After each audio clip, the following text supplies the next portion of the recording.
him on that. And Those tariffs are aimed at part, and the president talks about bringing manufacturing jobs to America. there might even be more parts.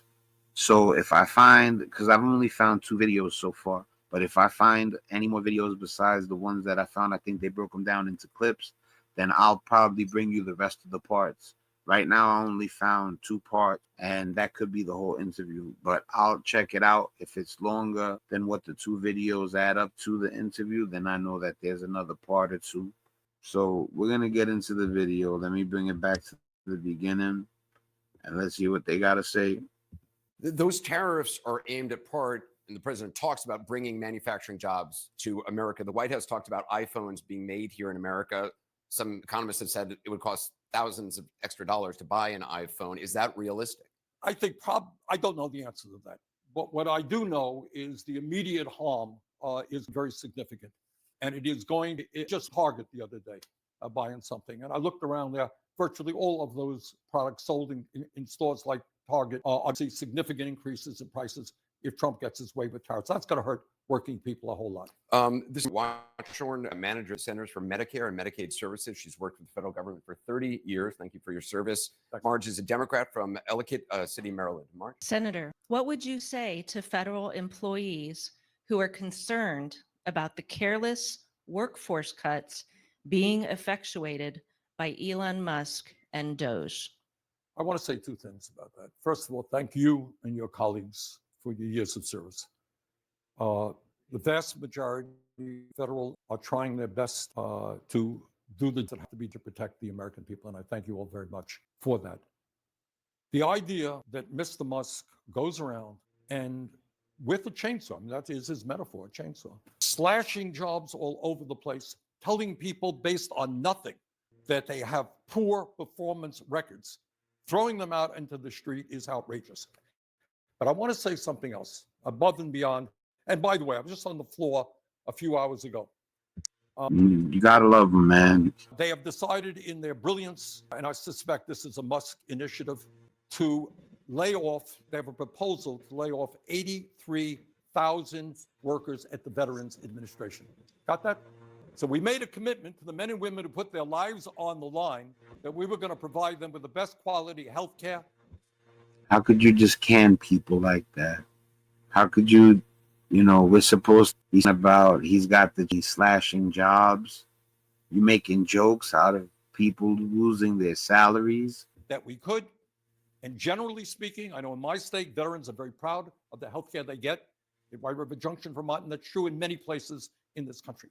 But arbitrarily throwing 83,000 workers in the Veterans Administration, lowering the quality of care for our veterans, delaying the kind of the time benefits is a total outrage. I want to add one point to that. I want everybody to think about this.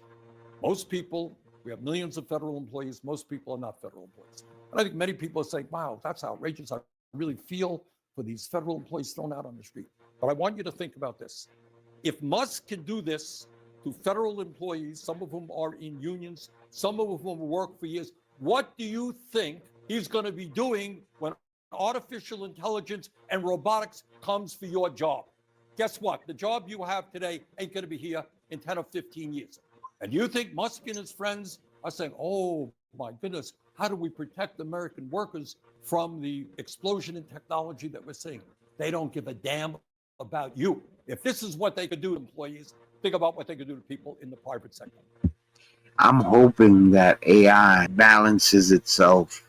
I hope that AI creates as many jobs as it, eliminates. Now, even I don't think he can see into the future like his crystal ball. Others got a crystal ball, and we can say what's going to happen once AI eliminates jobs, if they'll be able to create jobs. But I do trust because he is more knowledgeable about the subject than me. It's his whole recently gotten into this. I don't know politics, and there's no way, no how, and I don't declare to. But I know it's each other out and hear each other out. So bottom line there is I am not a Luddite. I think technology has many positive things to say. But we have got to understand that new technology, AI, robotics, has got to work for working people, not just for the billionaires and Mr. Musk. Exactly. There's a lot about from the Doge team about, or from Elon Musk about waste, fraud, and abuse and what they're finding. Have you seen much evidence of waste, fraud, and abuse? Because what they put on their wall of receipts, some of the top items, the biggest savings they allege to have implemented, turned out to be just lies. Look, am I going to sit here and tell anybody in America that the United States government doesn't have a bureaucracy and there isn't waste? Of course there is. And do we all, you're Republican, conservative, progressive. I was mayor of the city of Burlington. One of the things I'm proud of is we saved money. We made the city more efficient. People pay taxes. They want to make sure their money goes to where it's supposed to go. We can do better than we're doing right now. Is there a contribution Elon Musk could make to the federal government that you would be? I think his name, I don't think he can do it. But do I think as a nation, as a Congress, as an administration, we got to sit down and say, how do we break through the bureaucracy and make the government more efficient? Yes. But I want to give you one example. And this worries me a whole lot. Watch what Gen X do to stop heartburn. Half of the world production of antacids is mixed into. Trump gets up in his State of the Union, all of you, many of you have heard. Look at this, millions and millions of senior citizens, 150 years age, 200 years of age. Remember that? All getting Social Security benefits. It's a lie, a total, absolute lie. I mean, a new guy who is Social Security Administrator, Trump's own appointee, well over 99% of the benefits owed to people on Social Security were earned by the people on Social. It's just another lie. So a lot of what they're doing is, am I going to tell you? See, that's another thing too. Like, see, Bernie Sanders looks like he's just such an official dude. What seems to be an honorable person, that like he is not okay with like lying to you right in your face, fabricating something. Trump looks like he has no problem fabricating something, believing in his own lie, telling people a lie, telling people multiple lies, and that's just how to my opinion, and not only that, it's not gonna get into what, I'm certain he lied about and he lied about. Trump has lied before, and he'll lie again in the you hear Bernie Sanders going in, right? He's not a man that doesn't know what he's talking about. The Veterans Administration is the most efficient organization in the world. No, it's not.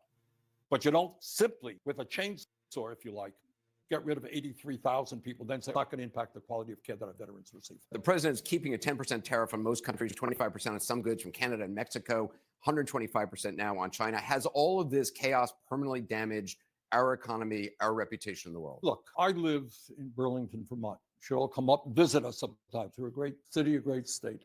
I live 50 miles away from the Canadian border. Throughout the history of the United States and Canada, we have had a very warm, positive relations. They are our neighbors. They are our friends. And right now, I got to tell you that in Canada, when you have a president of the United States who goes out of his way to insult the prime minister, he calls him governor. Oh, by the way, you're a Canadian. We're going to make you the 51st state. Canadians who I love, they're great people. They're not coming into Vermont anymore. They're not coming into America. They're boycotting American goods, similar to our friends in Mexico and all over the world. These are our allies. That's disrespectful too. Let me tell you something. He calls the Prime Minister of Canada, which is the leader. That's the leader of Canada. He calls like he's fit to run a state, not big enough, not big enough in totality country.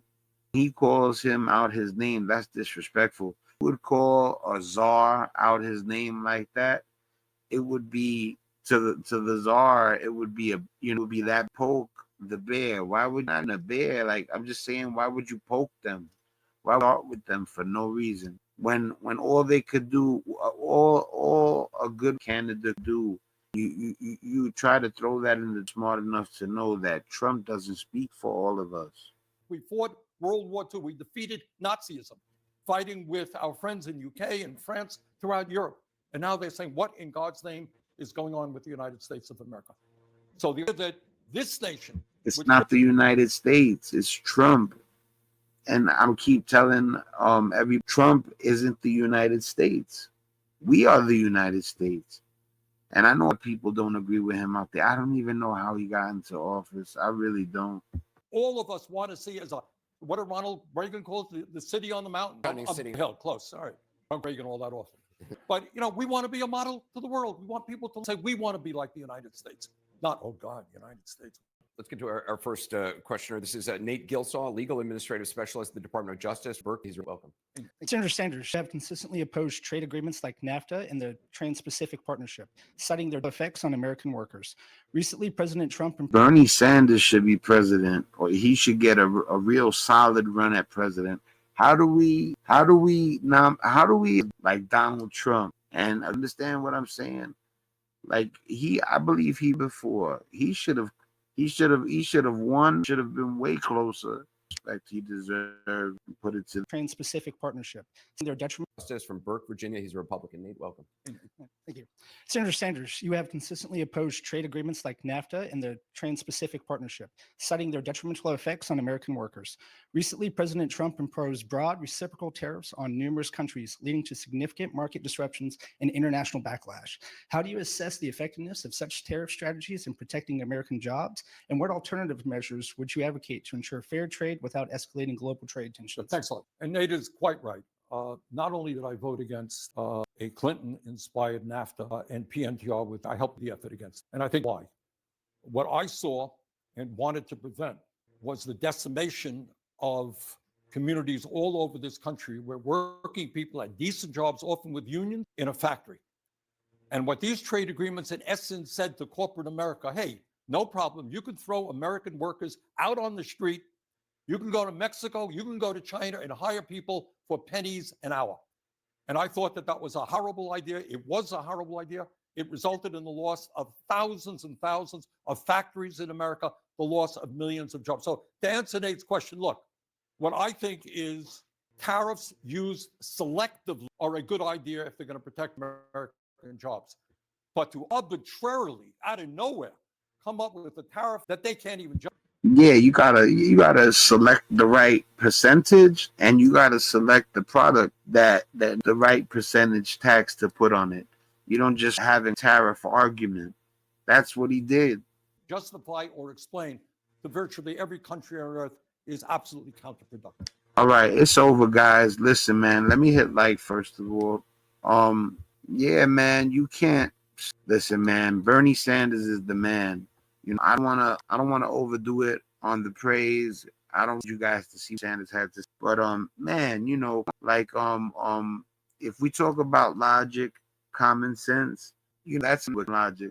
Understand how we end up with somebody like, I don't know, you know, we've had one or two decent presidents as recent, you know, and like I told, only having two people to choose between that, you know, I think there's there's more than one person to choose from. I mean, man, a wider variety of solid choices out there than Donald Trump, and because of, you know, but Biden, I respected Biden more than I respected Trump. And I don't know, truthful is the same thing, honorable. You know, justice has to be justice. Is, you know, this whole my justice, that's my justice, you know, and like I said, come from the heart and you're honorable, you're gonna your boy Spank Dog, man. I'm out of here. Much love. You know, be safe out